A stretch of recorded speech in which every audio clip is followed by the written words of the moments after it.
Pagpalang umaga sa ating lahat. Good morning, church. Thank you po, worship team. Amen. Salamat sa Diyos. Purihin ang Diyos na gumawa ng langit at lupa. Amen. Masaya ba tayo na nandito tayo ngayon sa The Hub of Christ, Parañaque? Amen. Gising po ba tayo? Gising na gising. Ayan, purihin ang Diyos sa buhay ng ating mga pastor. Talagang walang tigil, 'di ba? Sa buhay ni Attorney Bern na nagbiyahe pa pero dumating din. 'Di ba? Talagang 'yan ang mission na ibinibigay sa atin ng Panginoon. Mandate kasi yan. So pag sinasabing mandate, talagang lakaran mo, hakbangan mo. Dahil dyan mo makikita ang pagkilos ng Panginoon. Amen? Amen. Isang mapagpalang umaga muli sa lahat. Ako po si Pastor Che. Ako po ang inatasan ng ating mga pastor ngayong umagang ito na mag-share ng Word of God. Kaya salamat sa buhay na ating mga pastor for the opportunity na binigay niya sa atin. Amen? Amen. So talagang sino dito ang pinagpala? Taas ang kamay. Yan, pinagpala. Halos lahat, di ba? Yung mga hindi nakataas kaya ang kamay, anong meron? Ha? Ano kayang meron? Yung mga hindi tumaas ang kamay. Naghihintay ng pagpapala mula sa Diyos. Amen? Kaya purihin ang Diyos sa ating mga buhay. So, bago po ako magsimula, gusto ko lang talagang magpasalamat din sa Panginoon. Dahil tayo po, The Hub of Christ, tulad ng in-announce kanina, nabigyan po tayo ng opportunity na making ka-partner ang Operation Blessing last Friday. Wow! Alam niyo po, talagang di biro-biro ang ginagawa ng Diyos sa atin. Maniwala po ba kayo? Dahil alam ko, dahil umuugong talaga ang ating kape at pandasal. Oh, palakpak naman dyan. Diba? Umuugong talaga. Kasi alam niyo po, yung ginawa namin last Friday ay talagang, alam mo, nagdagdag kaalaman na lang sa atin. Which is, ginagawa na talaga natin. Si Kristo ay ipakilala sa lahat. Yan po ay isang medical and dental mission. Tumawag lang naman yung isang bishop sa ating pastor. Iniimbita na pwede bang humingi ng 12 volunteers para maipanalangin, ang trabaho lang ay i-share ang gospel at maipanalangin. Diba? Ipakilala si Jesus. Hindi ba natin ginagawa yon? Diba? Lahat ng mga nasa kape at pandasal, taas ang kamay. Yung mga hindi pa nagkakape, magkape talaga kayo. Yan. At talagang, alam mo po, tinawag lang naman sumulat sa Operation Blessing ang Alpha Eagles. At itong Operation Blessing, syempre marami silang mga bishop or pastors nag-connect sa atin. At talagang tayo ang pinili. Amen? At on that day, ayan, meron pong, ito ang statistics, ito ang nakuha namin. Ito ang idagdag natin. Kuha agad on the day ang statistics. Meron pong 348 na beneficiaries. At yung 348 na yan, hindi yan nag-escape. Lahat po yan ay nakausap ng mga The Hub of Christ. Lahat po yan ay naipanalangin. Wala pong shortcut. Talagang dadaan sila sa amin. At mahalaga ang pirma namin. Pag walang pirma, nakalimutan pirmahan ng counselor, babalik sila sa amin. Teka nga, na-counsel ka ba namin? O, diba?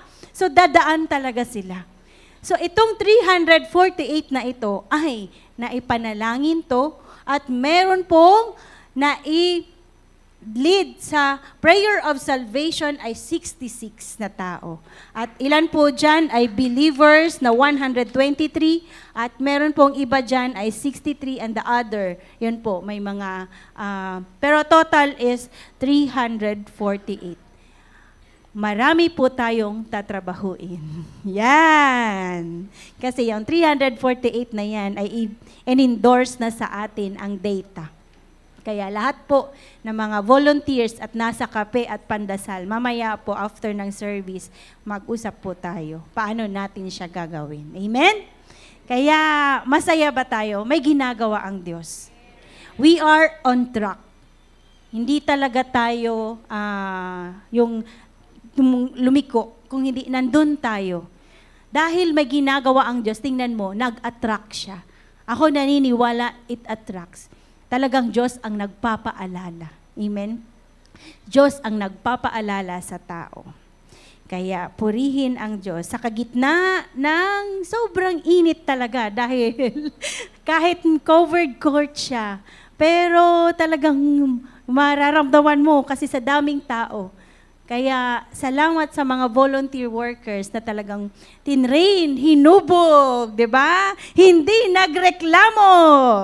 Yan, tuloy-tuloy lang at talagang mahirap, makakapagod, pero masaya dahil may bunga. Lahat ng ginagawa natin ay may bunga. Amen? At ang ating mga pastor ngayon ay nagtatanim din sa iba't ibang churches natin sa Isabela. Kaya kanya-kanya po tayo ng trabaho. Ito ay para sa kaharian ng Diyos. Amen? So yan ang isa sa mga major reports natin this week. At tama po yun. This week po, magkikreate tayo ng panibagong mga big groups. Merong mga bubuksan. Magbubukas at magbubukas tayo. Kami naniniwala, bakit tayo dinala sa 4th Estate? Dahil may bubuksan doon na gawain ang Diyos. Amen? Amen. Alam mo, dito sa 348 na ito, meron at meron to. Meron talaga dito, di ba? Naniwala ba kayo dyan? Sa dami niyan, pag wala tayong matawagan, nako, problema na yan. Pananagutan natin yan sa Panginoon. Amen? Kasi meron tayong pinirmahan doon na tayo ay talagang magpa-follow up. Oh, di ba? Counseling. Kaya hindi natin to gagawin dahil sa pangalan ng tao, gagawin natin ito dahil sa Panginoong Hesus. Dadalhin natin sila kay Jesus. Meron nga doon, meron pang may sabi na, ayoko doon, bakit nila ako pinapaiyak? Sabi nung nagagalit siya kasi bakit daw siya pinapaiyak? Talagang marami pong uhaw, umiiyak. Ayaw niya umiyak, pero wala siyang choice. Pagka mga anointed counselors natin dyan ay talagang sinamahan ng Panginoon. Kaya talagang pinagpala. Amen? Amen. Yan. Amen. Salamat sa Diyos. So, yan. Pasok na tayo. Kailangan natin itong matapos. Samahan mo ako, Lord. Mahaba-haba ito. So, ngayong umaga, ang topic po natin ay understand the purpose of your double portion. So, hindi tayo himihiwalay ngayon sa double portion. Amen? Dito pa rin tayo sa double portion. Alam niyo po, sabi ko, bakit kaya double portion pa din? Pero habang ako'y nagninilay, alam mo, nakakatuwa talaga ang Diyos. Ito yung pag sumasagap ka ng mensahe sa Panginoon, hindi siya madali. Hindi talaga siya yung basta na lang, sige, yan na. Alam mo, yan mo. Hindi. Kailangan mo talagang tanungin si Lord. Lord, 'di ba? Sabi ko, Lord, anong mensahe? Paano ba tong understand the purpose of your double portion? Alam mo, habang ako'y nananalangin, tapos kahit nakapikit ka, kinakausap ka talaga ng Panginoon. Tapos sabi niya, buksan mo ito. Buksan mo itong Bible na ito. Alam mo, nung sinabi niya, buksan mo ito, bumangon agad ako. Nung binuksan ko, ito na. Ayan. Natapos ko siya, saglit lang. Kaya samahan tayo ng Panginoon ngayong araw na ito, oras na ito. Ayan. Understand the purpose of your double portion. Diba kung... Excuse me. Kung napapansin nyo, ilang linggo na nating tinatopic ito, bakit kaya paulit-ulit or bakit kaya continuous? Kasi may nais ipahayag ang Diyos sa atin. Amen? Nais siyang ipahayag sa atin at nais niya na malakaran natin. Malakaran, maintindihan talaga natin ano ang purpose mo sa mundong ito. Amen? Kung maalala natin, diba? Double portion. What is double portion? Double portion is when someone receives a double portion, he gets a gift twice as much as that given to others. Twice. So, pag binigyan ka ng 100, hihingin mo ng double, magiging 200. So, hindi siya 50, 60%, kundi 200. So, one of the double blessing is referred to the birthright or the inheritance received by the oldest son. So, nagsimula itong double portion or sinasabing inheritance doon sa Deuteronomy 21 verse 17. Ang sabi dito, he shall acknowledge the firstborn, the son of the unloved, by giving him a double portion of all that he has, for he is the first fruits of his strength. The right of the firstborn is his. Sino dito ang mga panganay? Yan, ang mga panganay. You receive the double portion. Amen? Sabi ng salita ng Diyos, diba? Deuteronomy 21:17. He shall acknowledge the firstborn. Kasi he is the first fruit of his strengths. His strengths. The right of his firstborn. Amen? First, so yan. The first, the inheritance. So, pinagpala ang mga panganay. Amen? Ako po ay bunso. Pero pinagpala. Hindi ibig sabihin na nasa panganay lang ang pagpapala. Kung hindi, may portion, double. May portion, pero sa panganay, double. Amen? As lalo pa, pag nakilala niya si Jesus. Talagang double. Amen? Balikan lang po natin yung 2 Kings chapter 2 verse 9 to 12. Wala po dyan. Babasahin ko lang. Yung sinabi, yung last week na tinuro ni Pastor Ruben, the purpose of your double portion. 2 Kings chapter 2 verse 9 to 12. Ito yung time na magkasama si Elijah and si Elisha. Yun, 9 to 12.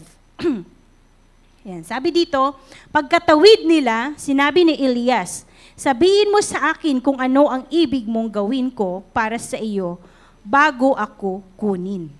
Sumagot si Eliseo, kung maaari ipamana ninyo sa akin ang 2 bahagi ng inyong kapangyarihan. Sabi ng verse 10, sinabi ni Elias, mabigat ang hinihingi mo, gayunman kapag nakita mo akong kinuha, mangyari ang kahilingan mo. Kapag hindi mo makamit ang hinihingi mo. Diba? Patuloy silang nag-uusap. Habang naglalakad, walang ano-ano'y pumagitna sa kanila ang isang karwahing apoy na hila ng mga kabayong apoy. Nagkahiwalay sila at si Elias ay inakyat sa langit sa pamamagitan ng ipo-ipo. So, ibig sabihin, na-witness ni Elisha. Na-witness ni Eliseo. Tama? 'Di ba? Meron kasi ditong meron ditong palatandaan si Elias na pag ako'y nakita mo na kinuha ng Panginoon, ibig sabihin, maibigay sa'yo ang hinihingi mo. Kasi mahirap yung hinihingi niya. Tama? Pero dahil pag hindi mo nakita, ibig sabihin wala. Dalawa, no? Siguro si Eliseo, ang tindi ng panalangin, Lord, makita ko talaga, di ba? Lord, bigyan mo talaga ako na makita ko. Paano mo siya, kukunin mo siya? Pero na-witness talaga niya, ibig sabihin na ibigay sa kanya ang double portion. So, kitang-kita ni Eliseo, kaya't pasigaw siya, Ama ko, magiting na tagapagtanggol ng Israel, at nawala na sa patingin niya si Elias. So, yun ay talagang umuwi na siya. Kinuha na siya ng Diyos. Naiwan ngayon si Eliseo or si Elisha. Kaya dito tayo ngayon magfo-focus kay Elisha. Amen? Ang sabi ng si Elisha, alam niya yung kahinaan niya. Bakit? Alam niya, he knew his own weaknesses kasi without a double portion, alam niya na without the double portion of the spirit of Elijah, he cannot carry out the mission of being God's prophet. Alam niya yung weaknesses niya na pag hindi ko nakuha ang double portion na meron si Elijah, hindi ko makakayanan ang isang panawagan na nilagay ng Diyos sa akin. Amen? Ang relationship nila, Elijah and Elisha, para silang student and a teacher, a father and a son. So tatandaan natin that all truth is parallel. Whatever happens in the spiritual, it will manifest in the natural. And ibig sabihin, it started from inside out. Diba? Sabi ni attorney kanina, kung ano ang nasa puso mo, yun ang ilalabas mo. Yun, ibibigay mo, yung the best sa Panginoon. Hindi lang yung nasa isipan mo, kundi nasa puso mo. The abundance of the heart, the mouth speaks. The abundance of the heart, yun ang ilalabas mo. So it starts from inside out. So, alam ni Elisha na may kahinaan siya. Kaya, I need the double portion of Elijah's anointing, Elijah's spirit. Elijah, ang panawagan, alam mo paano siya tinawag ng Panginoon? He is the man. So, the man and his call to ministry. Balikan natin. Paano ba tinawag ng Diyos si Elisha? Sabi ng 1 Kings chapter 19, verse 9 to 21. Sabi dito, so he departed from there and found Elisha, the son of Shaphat, while he was plowing the 12 pairs of oxen before him, and he with the 12. And Elijah passed over to him and threw his mantle on him. He left the oxen and ran after Elijah and said, please, let me kiss my father and my mother, then I will follow you. And he said to him, go back again, for what have I done to you? So he returned from following him and took the pair of oxen and sacrificed them and boiled their flesh with the implements of the oxen and give it to the people, and they eat. Then he arose and followed Elijah and ministered to him. So ito ay sinimula ng pagkahirang ni Eliseo. So dito siya hinirang. Ibig sabihin, inutusan si Elijah. Kailan to nangyari? Ito yung panahon na si Elijah ay nagtatago. Pumunta sa cave. Naalala nyo, kung nabasa nyo ang 1 King, 2 Kings, nandun yung story, na kung saan ay dumating, gabi na kasi yung himala na nangyari. At dumating na si Elijah ay may pinarating sa kanya, si Jezebel, na papatayin siya. Biglang nagkaroon siya ng takot. Ang tindi na kasi ng pagkilos ng Panginoon kay Elijah. Maraming mga signs, wonders, himala. Yung, di ba, yung sa tindi ng drought, nanalangin siya na umulan, naniniwala siyang umulan, di ba? Meron pa yung, sige, pag umulan, pag hindi umulan, akin to. Di ba? Pag umulan, iyo to. Ito talagang ang tindi ng pananampalataya at himara ng buhay ng mga ministry ni Elijah. Dumating yung time na talagang nung mag-isa siya na umakyat sa bundok at nandun siya sa cave, kinausap siya ng Panginoon doon. Lord, sabi niya kasi kay Lord, Lord, buti pa kunin mo na lang ako, napapagod na ako. Diba? Napapagod din sila. Sino dito ang hindi napapagod? Diba? Napagod din siya. Lord, kunin mo na lang ang buhay ko. Napagod na ako. Pero alam mo, kinausap siya ng Panginoon. At nung kinausap siya ng Diyos, alam mo ba, 3. Sabi dito sa verse,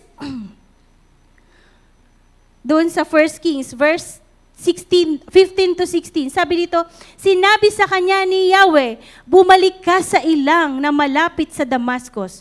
Pagkatapos pumasok ka sa lungsod at buhusan mo ng langis si Hazael at bilang hari ng Syria at si Jeho na anak ni Nimsi bilang hari naman ng Israel. Buhusan mo rin ng langis si Eliseo na anak ni Safat na taga Abel Mehola bilang propeta na hahalili sa iyo.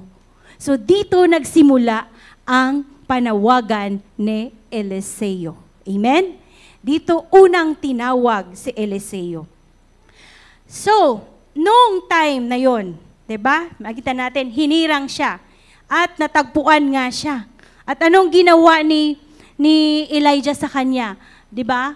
Dilagyan siya yung mantel. Ibig sabihin nun ay talagang tinawag na siya.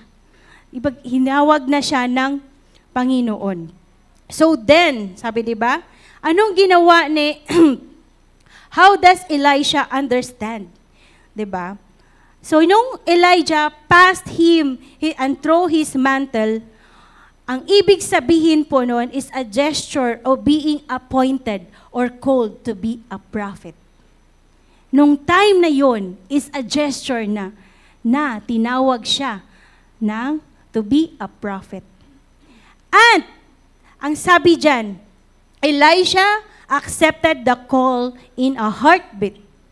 He left the oxen and ran after Elijah. So, iniwan niya at tumakbo siya papunta kay Elijah. So now, how does Elijah understand the purpose of the double portion? What characters does he carry? Dito tayo ngayon. Ano ang character na meron si Elisha? Bakit siya sumunod? Paano niya naintindihan ang layunin na yon ng double portion? Di ba kanina, alam niyang may kahinaan. Alam niyang kahinaan niya. Alam nating may mahina tayo. Sino dito ang walang kahinaan? Taas ang kamay. Wala, di ba? Lahat dito may weaknesses. Lahat dito may kahinaan. Pero, kaya nga tayo lumalapit sa Diyos para tayo ay palakasin. Kaya tayo andito para tayo ay ma-refresh. Kaya tayo ay mapalakas. Yeah, what characters does he carry? So ano ngayon ang attitude or ugali na meron si Elisha na dala-dala niya? Paano niya malakaran ito? Una, he was purposeful and visionary. Amen? He was purposeful and visionary. Sabi ng 2 Kings chapter 2 verse 9, yung binasa natin kanina, di ba? Ask, what may I do for you before I am taken away from you? So, binigyan siya ng pagkakataon. Hingin mo, ano ang gusto mo bago ako kukunin ni Lord. Tingnan mo ang katabi mo. Anong gusto mo? Anong gusto mo? Anong gusto mo bago ako kukunin ni Lord? Anong sagot ni Elisha? Please, let a double portion of your spirit be upon me. That is a man of purpose. Amen? That is a man of purpose. Purposeful and visionary. Amen? Purposeful. A man of purpose, he wants the double portion. I want the double portion of your anointing. Alam mo, isa ang tanong nito sa atin. Alam mo ba, can you already define the purpose of God in your life?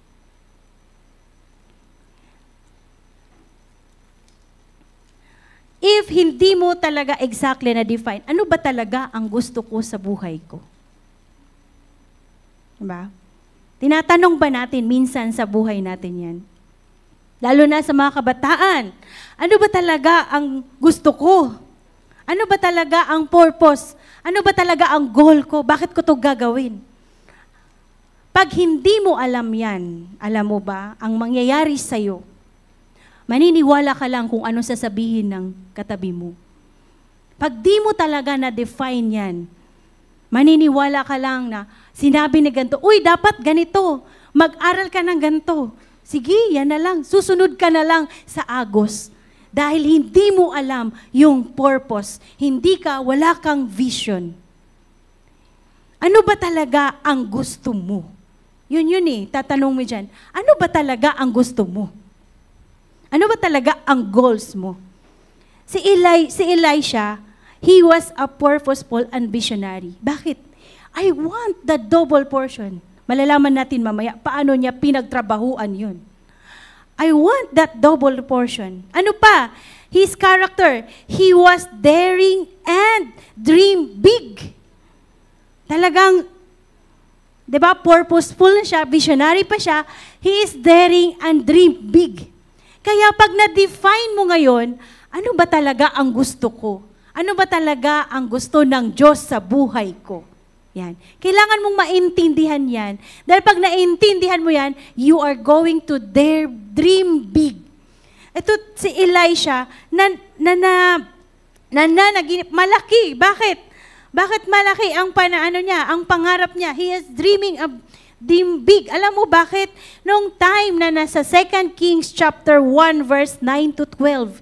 'Di ba? Ito yung time na the king sent to him a captain of 50 with his 50, and he went up to him, and behold, he was sitting on the top of the hill, and he said to him, O man of God, the king says, come down, Elijah, replied to the captain of 50, and if I am a man of God, let fire come down from heaven and consume you and your 50.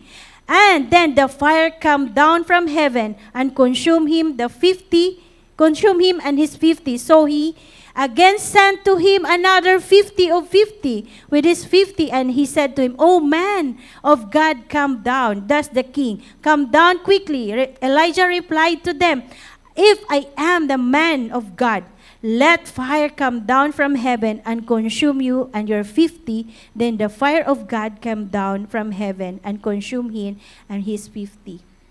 Could you imagine yung request ni Elisha kay Elijah? Double portion. Dito sa time na ito, nung 2 Kings chapter 1 verse 9 to 12. Yung calm down. Ibig sabihin talaga, sige nga, pag bumaba ang Diyos sa'yo, maniniwala ako. At pero that time, sinamahan talaga ng Panginoon si Elijah.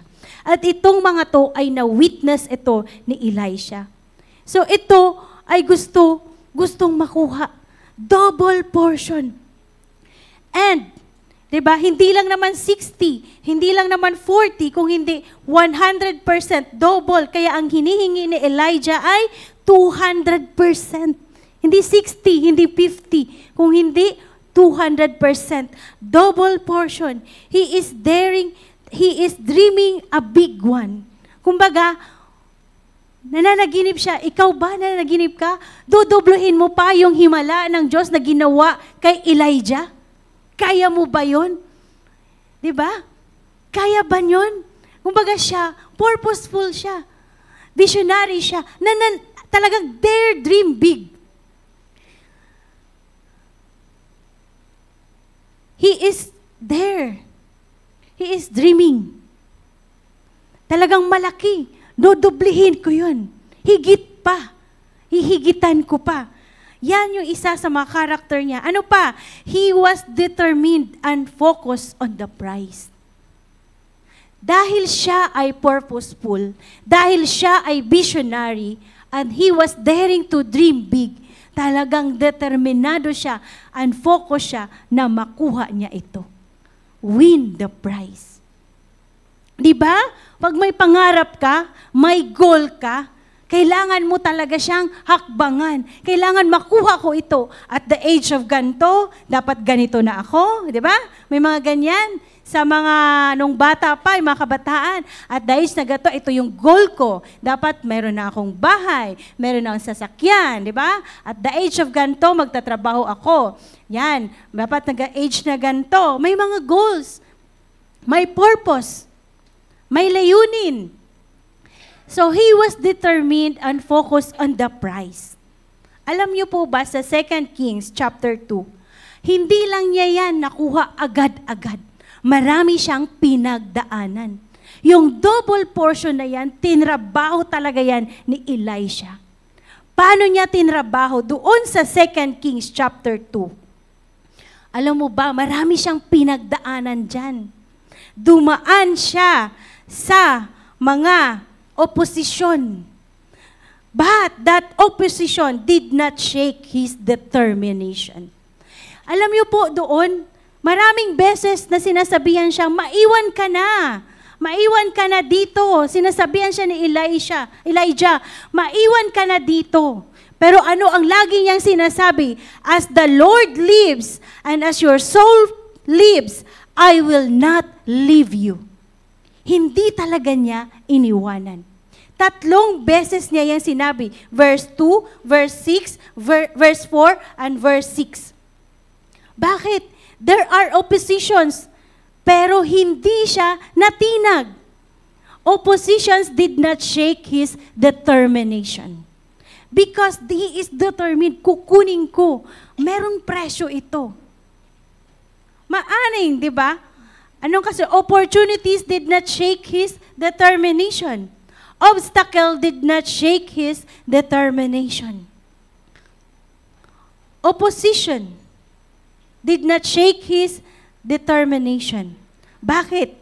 If you are decide that you're going to God, until you obtain the double portion, you will face opposition from the people around you. Ito ang nangyari sa kanya. Wholehearted, committed to the cause of Christ, leaves many people perplexed. Don't let the crowd shake you. Bakit? Lagi siyang kinu-question. Bakit ka laging sumasama dyan? Matanda na yan. Anong binibigay sa'yo yan? Pero alam nyo, si Elisha, hindi niya iniwanan si Elijah. Alam mo naman na matanda na yan, kukunin na rin yan ni Lord. Iiwanan ka rin yan. Bakit ka pa laging sumasama dyan? Kaya ito yung mga opposition sa paligid. Bakit ka ba laging pumupunta dyan sa The Hub of Christ? Bakit ka ba laging pumupunta sa kape at pandasal? Diba? May mga narinig ba kayo dyan? Ano bang ginagawa nyo dyan? Diba? Opposition. Pero meron kasing prize. Yung prize na manggagaling sa Diyos. Did not shake his determination. Ano pa? Opportunities did not shake his determination. Bakit? Alam niyo po, yung opportunities, marami siyang opportunities. Maraming opportunity na ino-offer sa kanya si Elijah. Ano yon? Sige, manatili ka na lang dito sa Gilgal. Manatili ka na lang dito sa Bethel. Manatili ka dito sa Jericho. Manatili ka dito sa Jordan. Alam mo ba, mga tao dito, namumuhay na silang maayos. Pwede ka na dyan. Dyan ka na lang. Dyan ka na lang. Pero anong sabi niya? It did not shake his determination. Maraming offer. Ay, dito ka na lang, hindi ka na maghihirap, 'di ba? Dito ka na lang titira. Magkakaroon ka na ng kumpleto na. Ibibigay na sa iyo lahat. Given na. Wala ka nang kailangan, hindi ka na magtrabaho. Ayan, maraming opportunities. Sa buhay natin, maraming mga opportunities. Pero alam mo, naintindihan kasi ni Elisha, may panawagan siya sa Diyos. At hindi lang siya para sa Bethel, hindi lang siya para sa Gilgal, hindi lang siya para sa Jericho, hindi lang siya para sa Jordan. Meron pang mas higit pa. Kasi ito, hinto sa mga lugar na ito yung mga lugar na stable na, hindi ka na lalago. May mga lugar sa buhay natin na ito na lang ginagawa mo. Kung kontento ka na ba dyan? Kontento ka na ba dyan sa cycle ng buhay mo? May mga lugar sa buhay natin, minsan, Wala nang growing. Kaya 'di ba, nung last week, banat, binat. Kailangan nating mabanat, kailangan nating mabinat para mas may lalo pang lalabas dyan. Mas lalo pang ipapakita dyan. Mas may lalo pang nilagay, itinanim ang Diyos dyan sa iyo na kailangan lumabas. Kailangan sumibol. At pag yan ay sumibol, alam mo, makita mo, ito pala ang panawagan ko sa Diyos. Ito pala ang purpose ko sa mundong ito. Bakit ako nandito? Bakit ako binuhay ng Diyos? Bakit ako binigyan ng lakas ng Panginoon? Bakit ni-restore ng Diyos ang buhay ko? Bakit ako niligtas ng Panginoon? Dahil may layunin pa siya sa buhay mo. Amen? Opportunities, obstacles did not shake his determination. Diba? 3 times, sabi ni Elijah, stay behind. Doon ka lang. Pero anong sabi niya? I will not leave you. Hindi kita iiwanan. Bakit lagi niyang sinasabing hindi kita iiwanan? Dahil unang-una pa lang, di ba, naintindihan niya ang kanyang panawagan. May purpose ang Diyos sa buhay ko. Purposeful siya. Naunawaan niya. Visionary siya. Kaya, dahil naintindihan niya yon, he had a burning desire. May burning desire siya sa puso niya. Alam niyo, desire is the starting point of all accomplishment. Lahat ng mga accomplishment mo ay nagsisimula yan sa desire. He has a burning desire. Umaapoy, umaapoy. It is like the strike of the match that sparks the big fire. Di ba? Yung posporo, nag-start lang sa maliit. Pag nilagay mo yan dyan sa papel, dadami yan. Masusunog. Dadami yung apoy. It starts with a desire. Elisha had a burning desire for what his master. Ang burning desire niya, and he desired it, he hungered for it, he most probably prayed earnestly for it, which explains why he could sense the time for Elijah to be taken away. Yung desire niya, di ba? He desired it, he hungered for it, and he most prayed earnestly for it. Desired, hunger for it, and pray for it. Ipinanalangin niya. Earnestly. So, pinanalangin niya. That's why, sabi dito, he could sense the time for Elijah to be taken away. Kaya nalaman niya, naintindihan niya, uy, malapit na. Malapit na itong kukunin ng Diyos. Ayaw ko na kukunin siya ng Panginoon na hindi niya ako na ipanalangin. Mayroong story niyan sa Genesis, di ba? Si Jacob, nung kinatagpo siya ng anghel, doon sa Bethel. Diba? Ayoko, wag mo akong nakikipaglaban siya, nakikipagtunggali talaga siya. Wag mo akong iiwanan hanggat hindi mo ako ibibless. Yun ang burning desire ni Elisha. Wag mo akong iiwanan. Diba?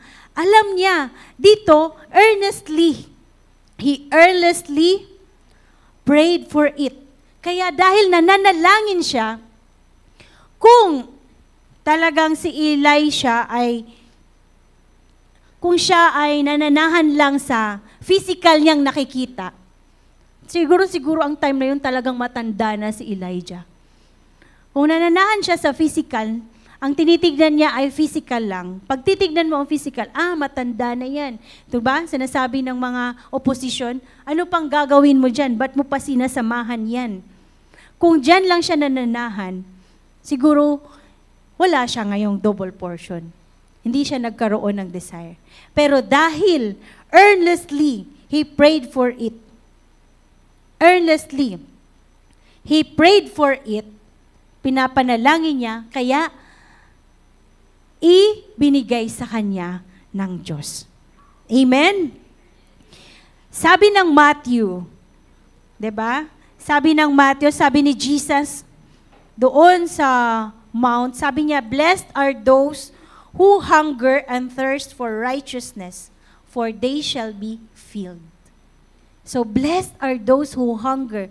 Ibig sabihin, church, magkaroon talaga tayo ng kauhawan. Magugutom, mauuhaw, and thirst for righteousness, for they shall see, they shall be filled. Ako naniniwala lahat ng mga nasa kape at pandasal, Jesus is for everyone, ipapakilala.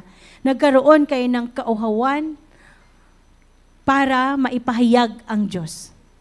Amen ba? Dito nagsisimula ang lahat. Desired. You have a desire.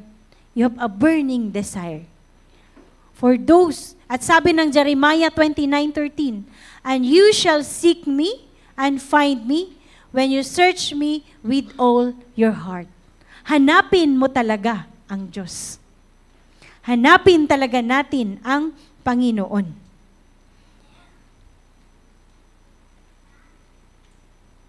Sabi nga ng saying the truth, di ba? The truth in the saying that if there's a will, there's a way.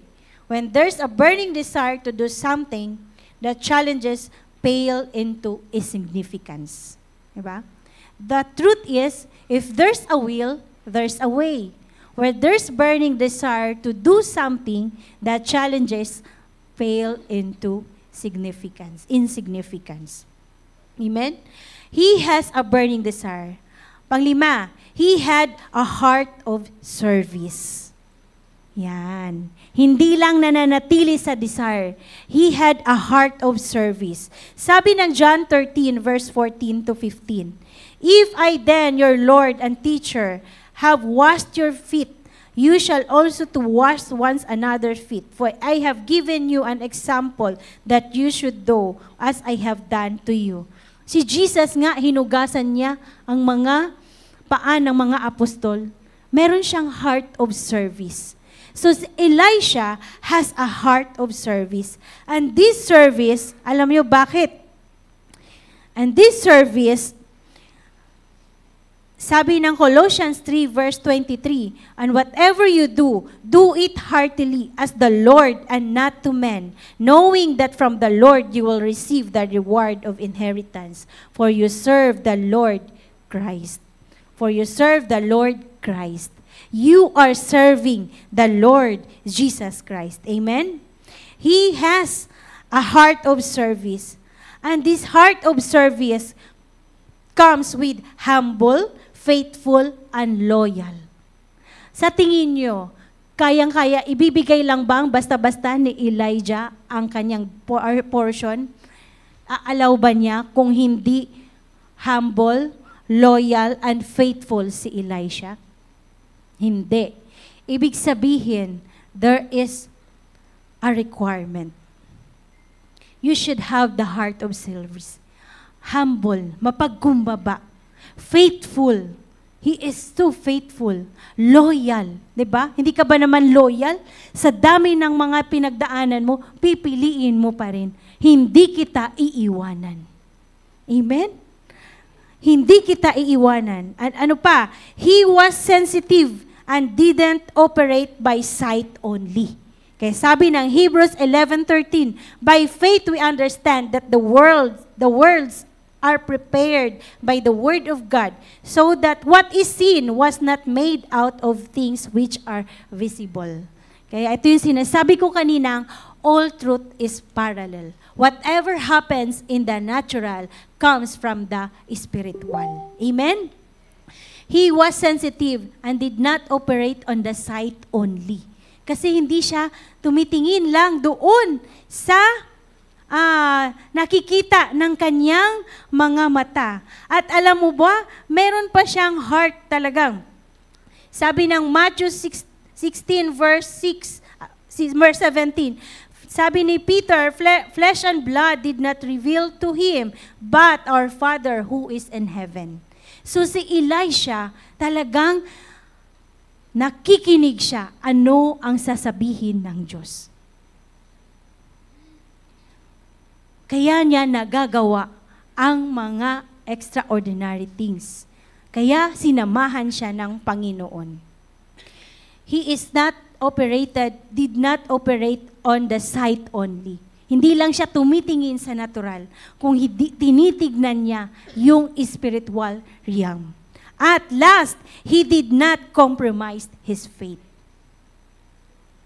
He did not compromise his faith. Kung maalala nyo doon sa 1 Kings,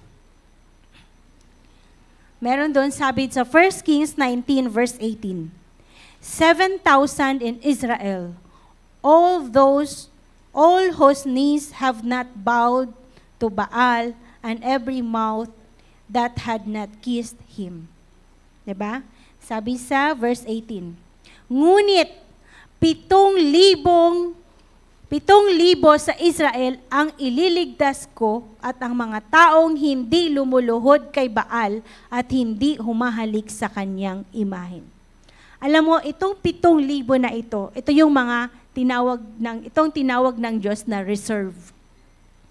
At isa si Elisha doon. Sa 7,000 na yan. Siya ay hindi nag-compromise ng kanyang pananampalataya. He did not compromise. Bakit? Ang utos noon, nung panahon na yon, ay sumamba ka kay Baal, sa Diyos-Diyosan. Pero isa siya sa hindi sumamba, hindi lumuhod, hindi humalik. Kasi may mandate doon na sambahin. Pero mayroong reserve ang Diyos. At ito ay 7,000. Isa si Elisha doon. He did not compromise his faith. Amen? He did not bow down. Alam niyo po, nakikita ng Diyos. Lahat tayo. Lahat ng kalagayan natin alam ng Panginoon. Each one of us here, nakikita ng Diyos. Alam niya laman ng puso natin. Alam niya kung sino yung mga naglilingkod sa Kanya with a humble heart, faithful heart, loyal. Alam ng Diyos yan. And si Elisha, nung time na yan, talagang in the midst na sumamba kayo, hindi siya sumamba. Bakit? Naintindihan niya, hindi ito ang Diyos na tinatawagan ko. Ang Diyos na tinatawagan ko ay kayang maghimala. Double pa sa inaasahan ko. Amen? Ang Diyos na tinatawagan ko ay bibigyan niya ako ng higit pa sa inaasahan ko. God sees and knows all, even our hearts. He saw the young man who remained true and serve Him diligently even in the midst of sin and idolatry, and elevated him. Kaya ngayon, di ba, Elisha hold a special place in the greatest book and all the time in the Bible. Yung storya nila ay hindi nawawala kailanman. Di ba? Alam niyo po sa atin, sa panahon ngayon, minsan kasi, kung ano ang trending, susundin natin, tama? Hanggang sa, hindi mo na namalayan na yung trending na yan, yan pala ay nag-compromise ng iyong pananampalataya sa Panginoon. Hindi ibig sabihin na trending ay kukunin mo. But catch the spirit behind it. Ano ang maidagdag nito sa buhay mo? Marami. Nakakalungkot minsan, 'di ba? Na ito ay isang mananampalataya. Pero nababalitaan mo, ito na ang ginagawa. Kaya church, ito, nilay down sa atin ngayon, anong character na meron si Elisha na pwede nating gawin? Kasi ang Diyos na tinatawagan natin ay hindi nagbabago. Siya ay kumilos sa panahon ni Elisha. Alam niyo po, kikilos siya lalo sa atin ngayon. habang ako ay nagninilay nito, alam ko, nakita ko, dito ko naintindihan. That's why we need to raise up the next generation. Kasi Elijah generations aalis. Kaya kailangan ng next Elisha. Pero si Elisha, meron siyang trabaho na ginawa. Hindi niya basta-basta nakuha ang double portion na isang idlap lang, pinanalangin mo kagabi, kinabukasan, meron na. Hindi. Marami siyang pinagdaanan. Marami siyang sinakripisyo. Anong sinakripisyo niya? Sinakripisyo niya ang pamilya niya. Diba? Pero makikita mo talaga na napakaganda ng puso niya. Bakit? Pwede po bang magpaalam ako? Pwede po bang pumunta muna ako sa magulang ko, magpaalam ako? Ibig sabihin may pagtuturo na sa kanya. Sige, pinayagan siya. At pagkatapos nun, ay bumalik siya kay Elijah. Or pwede po bang isettle ko muna itong mga bagay na ito, yung mga unsettled issue na to sa buhay ko, and then go back to God, serve Him faithfully. Ito ay isa sa mga character na meron siya na pwede nating gawin. The Elisha, to get the double portion. Alam niyo po, ang Bible nagsasabi, exactly, the scripture records exactly twice as many miracles through Elisha. Meron siyang 28 miracles and took place through Elijah, which is 14 miracles na ginawa. Pag binasa nyo, alam nyo po, nung binasa ko siya, nung pinagnulayan ko talaga ang buhay nila, grabe, doon kasi pag binasa nyo yon sunod-sunod, makikita nyo doon ano yung mga next na himala ng Diyos. Yung, alam mo, yung sa paligid niya, kaya-kaya to? Magagawa kaya to? Pero grabe, meron pa doon na patay na buhay, na resurrect. Meron pa doon no, yung tubig, minigyan niya ng asin para ma-purify dahil nagkasakit na lahat ng mga tao sa paligid. Pero dahil tinawag siya ng Panginoon, nanawagan, may panawagan ang Diyos sa kanya. Hinakbangan niya. Ano yung 7 na kailangan? Kailangan purposeful ka, visionary ka. Pag di mo pa alam ang purpose mo sa buhay mo, mahirapan ka talaga. Dahil susunod ka lang sa alon ng nasa paligid mo. Kaya kailangan malaman mo. Dahil pag nalaman mo yan, dyan mo ngayon maintindihan, you are going to dream big. Mangarap ka ngayon.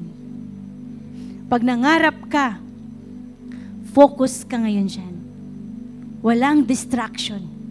Nakafocus ka. At pag focus ka, you will have the burning desire. Diba? Burning desire to accomplish such things. Kailangan kong ma-accomplish ito. At hindi lang yan.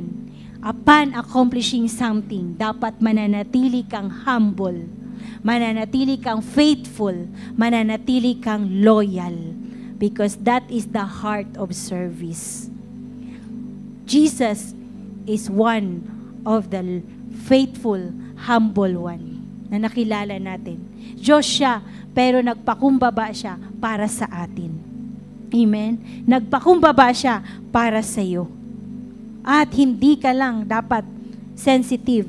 Hindi ka lang dapat operate on your sight, on the natural. But you need to operate in the spiritual. Amen? Because if you operate on the spiritual, you cannot compromise your faith. Hindi mo ipagpalit ang pananampalataya na binigay sa iyo ng Panginoon. We need to rise up. Tulungan natin. Rise up the Elisha generation. The double portion. Dito ko nakita, oo nga, kaya pala talaga. Kayang dublihin. Pero may gagawin ang next generation. Sino mga kabataan dito? Taas ang kamay, mga kabataan. Merong gagawin. Mga bata, mga kababata, yan. May gagawin. Both sides. Hindi lang kami, hindi lang mga magulang natin, kundi both sides. Meron kang gagawin for you to get that double portion. Yung nanay mo, yung grasya ng nanay mo, tutublehin mo yan. Pero may gagawin ka. Doble talaga yan. Alam mo, pag titignan mo ngayon sa generation natin, pwede talaga. Kasi alam nyo ba, yung technology, kayang-kaya nila eh. Ngayon nga lang, nagamit kasi sa mali. Kailangan talaga may disiplina, maayos. Alam mo bakit? Ano ang gusto ng Panginoon sa atin? We need to build our church unto the next level, the next generation. Saling lahi. Gusto mo ba na manatili lang sa'yo ang presence ng Diyos? Gusto mo ba na ikaw lang nakakilala? Hindi. Dahil ang gusto ng Panginoon, kahit yung mga susunod na lahi. Kaya 'di ba, yung mga kasunod ni Elisha, ano nang kasunod? Kung siya ay 28, ano na? Times 2 ulit. Times 2 ulit. Ikaw, isa sa atin dito, times 2.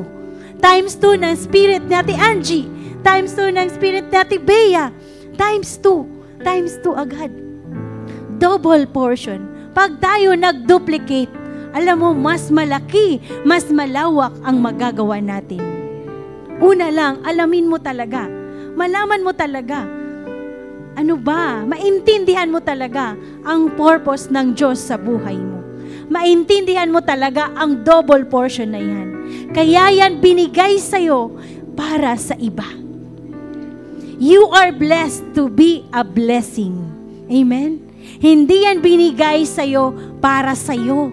Binigay yan sa'yo para sa iba. Para magbuo ng iba. Selfless. Hindi mo na iisipin yung sarili mo. Yung sarili mong mga gusto.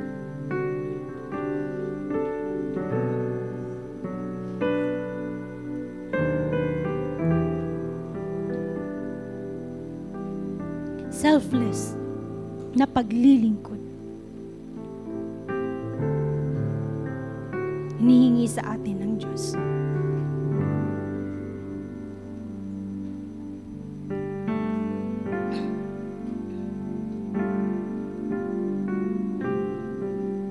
Sambahin natin si Jesus.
Talaga na tayong lahat ay pinagpala, di ba? Sa lahat ng mga pinagpala ngayong umagang ito na nariyan pa. Kasama pa namin, maaari nyo bang i-type sa ating comment box, I am blessed. May the Lord give you your double portion. Di ba? Ang sarap talagang matanggap ng ating double portion. At alam nyo, mga kapatid, how are we going to receive our double portion? Let us all have a pursuing spirit. Let us all have a pursuing spirit. That is the secret of receiving our double portion. Just like what Elisha did. He has that pursuing spirit of receiving the double portion of Elijah's spirit. Salamat, maraming salamat po sa inyong pakikinig, sa inyong pagsubaybay at inyong pagsama sa ating Sunday service. Nawa ang lahat ay napagpala at nawa ang lahat ay makatanggap ng double portion. At sino ba yung double portion na ating pinupursu? Walang iba kundi ang ating Panginoong Hesus. Yan, samahan niyo po ako sa pananalangin. Bago po tayo magtapos, tayo po ay manalangin. Idulog natin sa panalangin ang ating mga sarili, ang ating mga gawain sa buong isang linggo. Salamat, Panginoon. Maraming salamat sa umagang ito na muli ipinaalala mo sa amin, Panginoon, na magkaroon kami ng tulad ng spirito ni Elijah. Magkaroon kami ng pagpupursigi, Panginoon, upang ikaw, Panginoong Hesus, ay aming matanggap. Upang malakaran namin, Panginoong Hesus, ang halimbawa na ipinakita mo sa amin. Dahil, Panginoong Hesus, ikaw lamang, Panginoong Hesus, ang aming ninanais na double portion. Nais namin, Panginoon, na maging katulad mo, yung katulad mong merong isang puso na mapagpakumbaba. Salamat, Lord. Pagpalain mo ang lahat ng mga naririto sa aming FB Live, Panginoon. Salamat, Panginoon. Ikaw ang siyang tunay na sasama sa kanila, Panginoon. Ikaw ang siyang tunay na magbibigay at magkakaloob ng kanilang double portion. Ikaw ang siyang tunay na magbibigay ng banal na espiritu na magbubukas ng mata ng kanilang pangunawa upang maunawaan nila ano ang layunin kung bakit kinakailangan nilang saliksikin, hanapin, hingin ang kanilang double portion sa iyo, Panginoon. Salamat, Lord, sa aming pansamantalang paghihiwa-hiwalay, Panginoon, ang dalangin ko. Ang bawat isa, Panginoon, ay magkaroon ng pursuing spirit. Panginoon, continue to empower us, continue to bless us, and continue to anoint each and every one of us. Magpatuloy kaming lumakad sa iyong kalooban. Sa lahat po ng mga may sakit at may mga nararamdaman na may mga karamdaman, ang aking deklarasyon sa umagang ito sa pamamagitan ng banal na dugo at sa mga sugat ng ating Panginoong Hesus, right now, kayo ay pinagaling na. Kayo ay pinagaling na.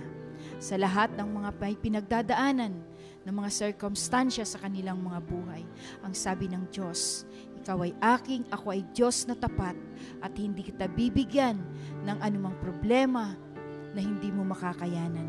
Bagkus, pagdating at sa pagharap mo ng problemang yan, ako ang iyong Diyos na magbibigay sa iyo ng kalakasan upang ito'y iyong mapagtagumpayan, na magbibigay sa iyo ng karunungan upang ito'y iyong malampasan.